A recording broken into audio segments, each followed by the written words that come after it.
구독, 좋아요. 자, 이런 가운데 법원에서 하던 또 중요한 일 중에 하나가 개인에 대한 어떤 파산 절차, 네. 또 회생 절차 이런 거를 결정하는 일인데, 그런 권한을 법원에서 하던, 그러니까 법으로 다스리던 그 권한을 법을 바꿔가지고 시민단체한테 주겠다. 네.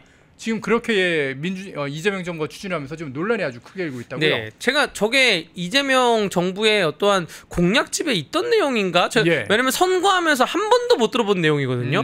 한 번도 못 들어봤는데 당선되자마자 바로 금융위원회에서 규정 중에 예. 개인금융채권의 관리 및 개인금융채무자의 보호에 관한 감독 규정이 있습니다. 예. 그것을 개정을 해가지고 추진을 한다는 게 뭐냐면, 지금은 부실채권이라는 금융회사의 은행권의 부실채권이라는 거를 매입할 수 있는 업무가 따로 있습니다. 예. 그 업종이 예를 들어서 여러 가지 신용정보 회사들도 있고 부실채권을 매입을 해가지고 채권 추심을 가는 채권의 공정화에 관한 추심의 공정화에 관한 법률로 가고 되어 있는데, 갑자기 시민단체도 부실채권을 매입할 수 있게 하겠다. 예. 그 지금 이재명 정부가 말했던 채무탕감, 예를 들어서 뭐 5천만 원 이하의 빚이던 1억 이하의 빚이던 뭐 7년 이상의 빚이 쌓이면 그걸 탕감을 해주겠다라는 방법을 저러한 방식으로 시민단체를 통해서 지금 하겠다는 겁니다. 예, 예. 이게 차라리 정부가 그냥 정말로 사정이 어려운 사람들에게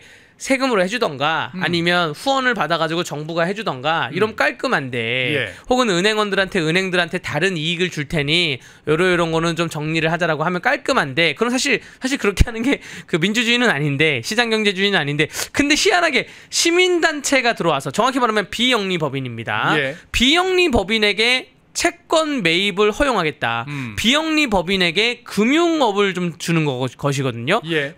금융업의 형태를 줘가지고 시행을 하겠다는 좀 다소 좀 황당한 방식이에요. 저 취지는 이해하겠는데 저 방식이 굉장히 좀 황당한 방식입니다. 네. 예, 이게 과거에 이제 성남시장 시절에 이미 이재명 그 당시에 성남시장이 이 주빌리 은행이라고 하는, 여러분 네. 은행이라고 하는 이름은 썼지만은 은행 아닙니다. 은행 아닙니다. 예, 네. 은행 아니고 그냥 시민단체예요. 네. 시민단체에 대해 그런 권한을 줘가지고 이미 시행을 했던 그런 제도거든요. 네, 네. 근데 이걸 지금 전국적으로 확대를 하고, 거기다가 그 배드뱅크, 그러니까 주빌리 은행이죠. 네. 이걸 갖다가 전국적으로 확대해서 예산도 한 8천억, 거기다가 또 은행에서도 돈을 내가지고 그렇게 네. 해서 지금 하겠다는 거지 않습니까? 네, 맞습니다. 저 주빌리 은행이라는 것이, 이름은 주빌리라는 주빌리라는 이름이 예전에 미국에서 뭐 월가를 점령이라는 미국의 금융사고가 크게 터졌을 때 예. 그때 나왔던 하나의 방식이고요. 저게 좋은 방식이면 미국에서 그때 2012년도에 시작하고 나서 전 세계로 퍼졌어야 되는데, 제가 다 찾아봤는데 그 어떠한 나라도, 유럽이든 뭐 무슨 일본이든 그 어떠한 나라도 저런 방식을 하는 나라가 하나도 없습니다. 어허. 그리고 이재명 성남시장 때 저것이 그렇게 성과가 좋고 예. 그렇게 좋은 정책이었다고 하면 다른 지방자치단체가 다 따라서 했었어야 되는데, 다죠. 예, 사실 지방자치단체장들끼리 사실 공무원들이 보고를 올립니다. 예. 지금 옆에서는 뭘 하고 있으니 저희도 하시죠라고 보고를 올리면, 그래가지고 뭐 여러 가지 서비스가 다 결국 전국적으로 통일이 되는 건데, 저 주빌리 은행에 대해서는 성남시가 했는데 전국에 따라한 지자체가 아무것도 없어요. 예. 네, 아무것도 없고, 여러분들 이런 식입니다. 은행에 제가 빚이 1억이 있어요. 제가 1억짜리 빚을 제가 못 갚고 있습니다. 1년 사이에 뭐 이자를 못 낼 수도 있고, 뭐 원금은 당연히 못 갚고 있고, 그러한 상태의 빚을 은행을 압박을 해서, 야, 이거 1억짜리인데 이거 400만 원에 팔아. 뭐 아니면 500만 원에 팔아. 라고 해서 저 주빌리 은행이 시민단체입니다. 은행법 14조에 의하면 은행이란 명칭을 못 써요. 어쨌든 저 주빌리 은행 시민단체가 저 1억짜리 빚을 은행을 꼬드겨가지고 400만 원에 삽니다. 예. 그러면 1억짜리가 400이 됐잖아요. 예. 이거를 채권자한테 연락을 해가지고, 네 빚이 지금 400만 원인데 뭐 네 빚 한 700만 원 정도만 내면 우리가 이거 없애줄게. 어허. 그래서 채권자한테는 700을 받습니다. 예. 그러면 저 시민단체는 300만 원의 이득이 생기는 거예요. 은행은 1억의 손해를 봤죠. 엄밀히 말하면 400의 이득이 생기니까 9,600만 원 손해를 보는데, 예. 그러면서 은행을 달래주기 위해서 다른 어떠한 좀 사업권이나 뭐 이권을 좀 정부가 허용해주지 않을까, 이러한 위험성이 좀 있고요. 그 여러 가지 부작용 중에 하나 말씀드리면, 네. 그게 있고, 이게 웃긴 게 시민단체가 매입을 했다 쳐요. 네. 매입을 했는데 채권자한테 연락을 해서 이거 1억짜리 빚 1,000만 원 해줄 테니 1,000만 원만 갚으세요. 그랬을 때 만약에 모든 채권자가 다 갚으면 이게 문제가 없는데 채권자들이 1억을 못 갚는 채권자분들이 1,000만 원도 없을 수가 있어요.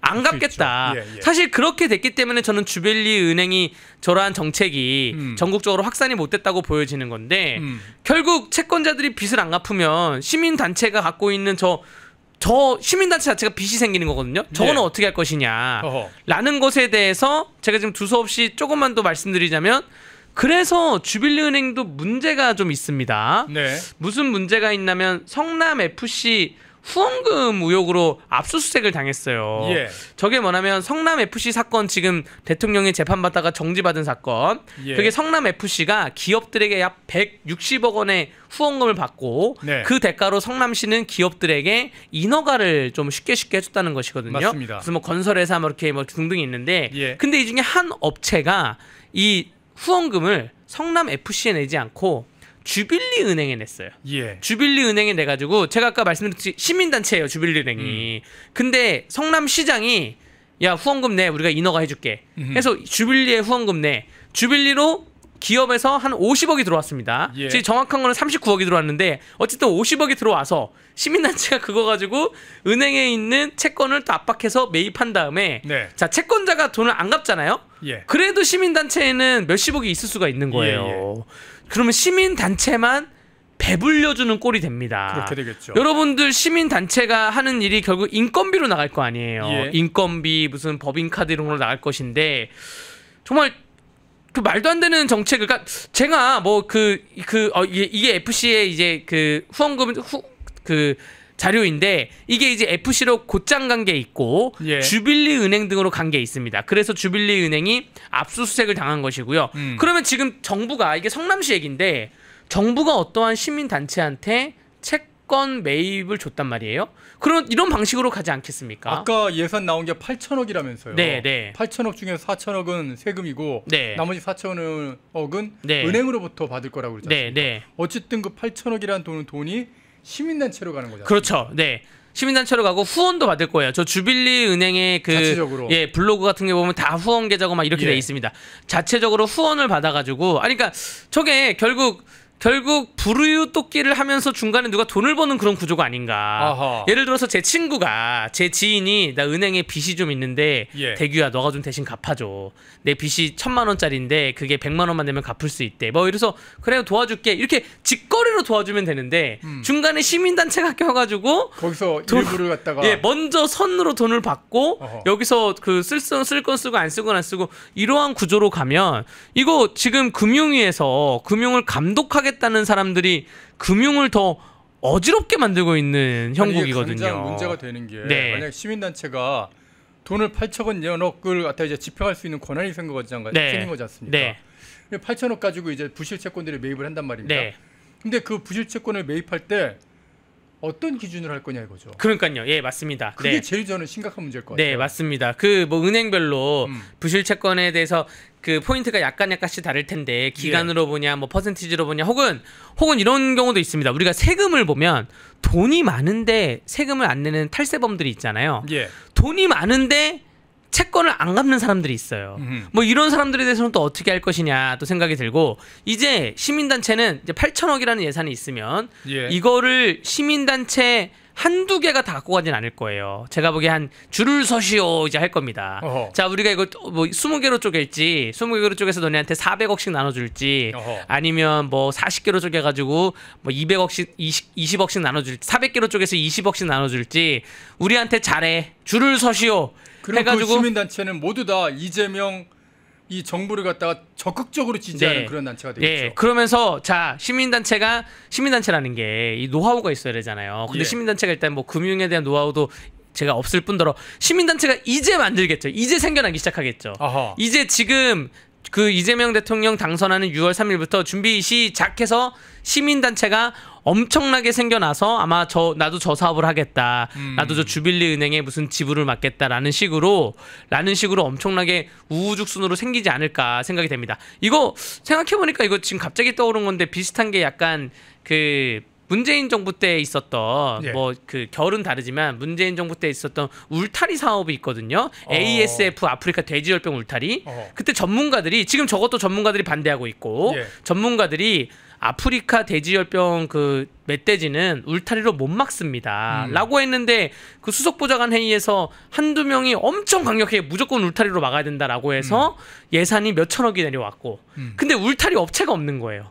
그래서 울타리 업체를 갓 만들어진 울타리 업체한테 막 나눠준 거죠. 예. 막 나눠주고 정말로 막대한 이득을 얻은 업체들이 있고 한 5개 업체가 한 8천억 나눠 갖고 그러니까 울타리 업체가 원래 아닌데 금속 가공업 업체가 아닌데 그걸 하다 보니까 울타리가 막 멧돼지가 뛰어넘거나 막 그냥 부시고 갈 수 있는 게 만들어진 거죠. 어허. 그래서 결국 아프리카 돼지열병은 전국으로 다 퍼졌고요. 예. 그리고 근데 여기서 이득을 얻어가는 울타리 업체가 있고 어허. 근데 그 울타리 업체를 긴급성 수의 계약 때문에 정부에서 알아서 지정을 해줬거든요. 아 이러면 자기한테 이제 어떤 충성을 다하는 예. 그런 사람들에게 한 뭐 야, 몇천억짜리를. 너 빚 얼마 있다고? 너 지난번에 아파트 샀다가 지금 아파트 폭락해서 못 갚고 있다며? 네. 얼마? 5천만 원? 야 끝이야. 내가 그거 탕감해 줄게. 아, 야 5천만 원? 야 옆에 그러니까, 예. 묶으면 되잖아. 예. 너 5천 1억. 야 아. 이렇게 줄을 세워서 예. 자기 편을 챙기는 그런 그렇죠. 경우가 생길 수 있지 않습니까? 그러니까 정부는 약간 시민단체는 정부에게 줄을 서고 결국 빚이 많은 서민들은 시민단체에 줄을 서게 되는 그러니까요. 구조입니다. 그 시민단체가 이제 갑질을 행사할 수가 있는 거죠. 예. 너보다 제 빚이 더 급한 것 같으니까 저 사람의 빚을 난 탕감해 주겠어. 넌 다른 데 가봐.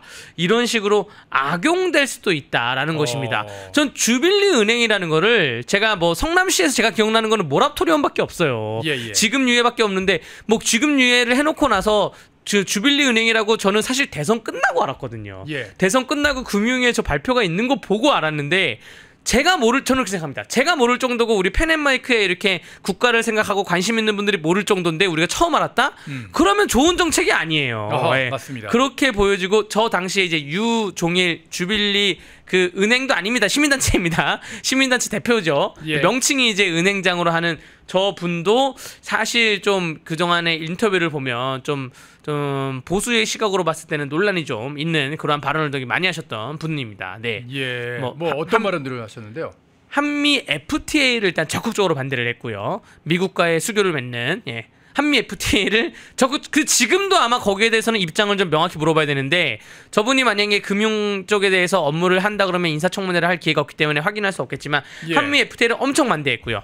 천안함 기뢰설을 주장했어요. 뭐냐면 천안함 기뢰설이 뭐냐면 천안함은 어떠한 형태의 조사를 해도 북한의 잠수함에 의해서 우리가 그 어뢰에서 폭격을 당한 건데 예. 이게 훈련을 하기 위해서 우리끼리 훈련하다가 혹은 아니면 무슨 뭐 미국하고 훈련하다가 그러다가 우리끼리 그냥 스스로 자초한 거다. 좌초를 한 거다. 그러니까 라는 지뢰라고 하는 게 설치된 물속에다 묻어놓는 지뢰하고 비슷한 거거든요. 거기에 걸려서 터졌다는 거니까 그 기뢰 설치해놓은 거 확인도 안 하고 천안에 맘대로 막 돌아다니다가 그러다가 이제 기뢰에 걸려서 터진 거다. 한 거다. 이런 주장을 하는 거잖아요. 스스로 자초한 우리 군사적으로 우리가 사고를 낸 거다. 뭐 이렇게 주장하신 게 하나가 있고요. 어허. 그리고 마지막으로 사드 배치를 또 철회를 엄청 뭐 하셨던 분이에요. 사드 배치를 철회해야 된다. 그러니까 약간 저분이 그 경제학을 전공하고 미국에서도 공부하고 그런 분인데 예. 좀 희한하게 사회 안보적으로도 굉장히 강력한 목소리를 냈습니다. 사드를 반대하는 거면은 친중 쪽에 성향이 있는 그런 분일까요? 그러니까 어쨌든 미국은 안 좋아하시는 것 같아요. 공부는 미국에서 하셨는데 미국은 안 좋아하십니다. 우리 전형적인 그러한 루트가 있죠. 공부를 미국에서 하셨는데 미국을 안 좋아하던가 나는 반미 운동을 하다가 미국으로 가던가 자녀들을 미국으로 보내던가 그런 분이고 저분이 어쨌든 이재명 성남시장 때 주블리 은행이라는 저 제도권에서 저거를 대표적으로 수행을 했던 분이기 때문에 아마 지금 금융위원회에서 금융위원회에서 지금 발표한 내용에 대해서도 아마 주도적으로 하실 거라 보여지고요.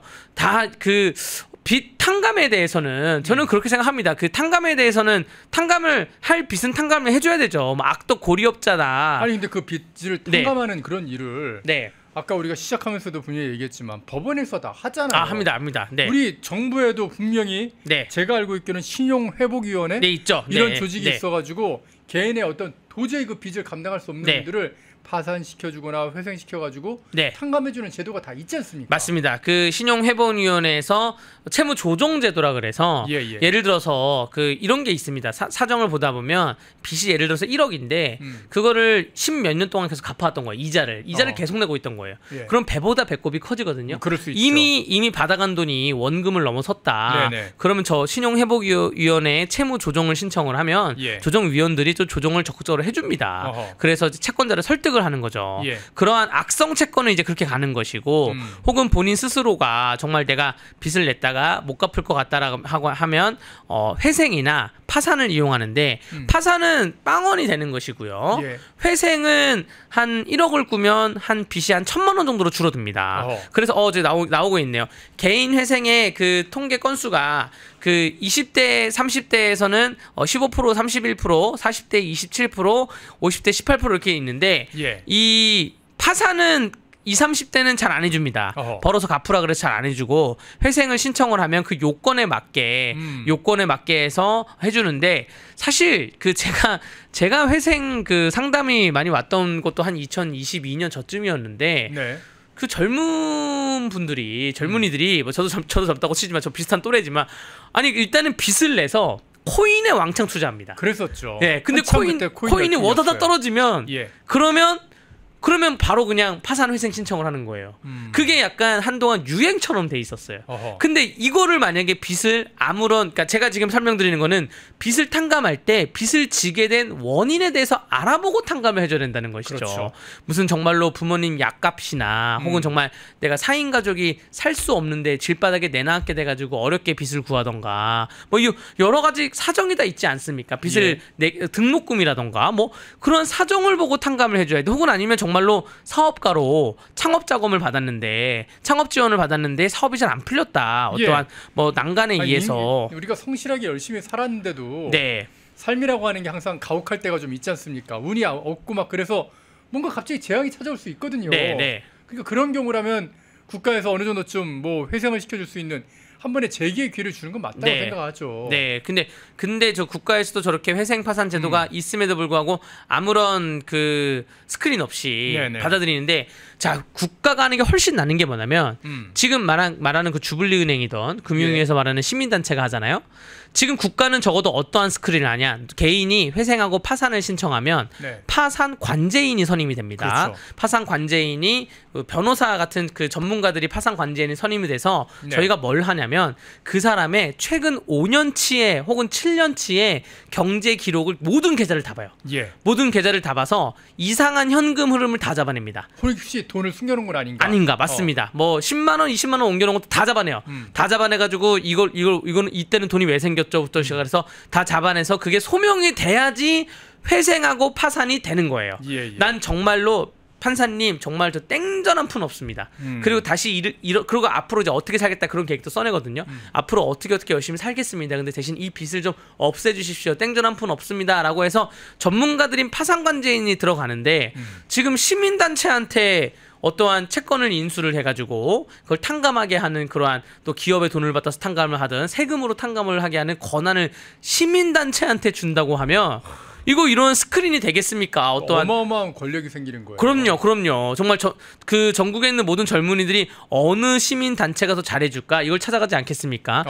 여러분들 서브프라임 모기지 사건이 미국에 왜 났냐면 대출을 젊은 애들이 그때 미국에 있는 젊은 사람들이 대출이 한 회사가 잘해주니까 연쇄파동으로 대출을 엄청 잘해줬어요. 그러니까 예를 들어서 부동산 가격이 1억인데 담보대출이 10억이 나옵니다.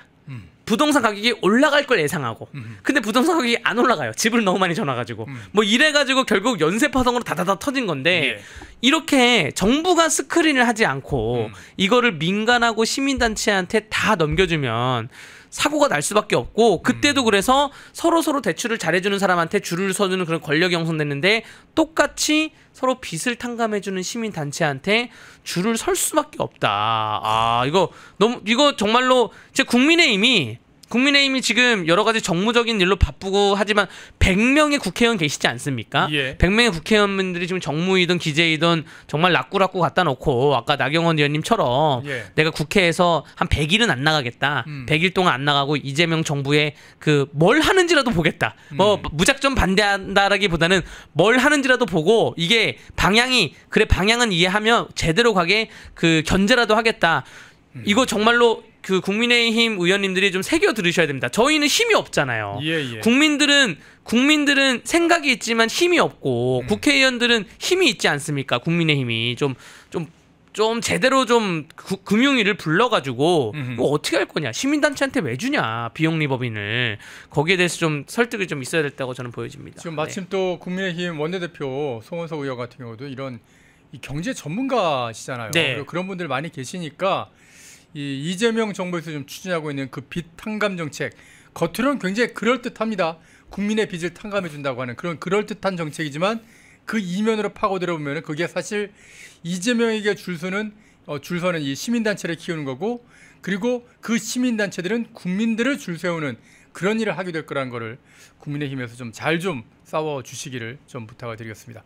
좀 주변에다 우리 시청자분들께서도 이런 내용들을 많이 좀 홍보를 좀 해주시기를 부탁을 드리겠습니다. 요 강대규 변호사와 저희가 이렇게 준비한 요 클립도 별도로 좀 올려놓도록 하겠습니다.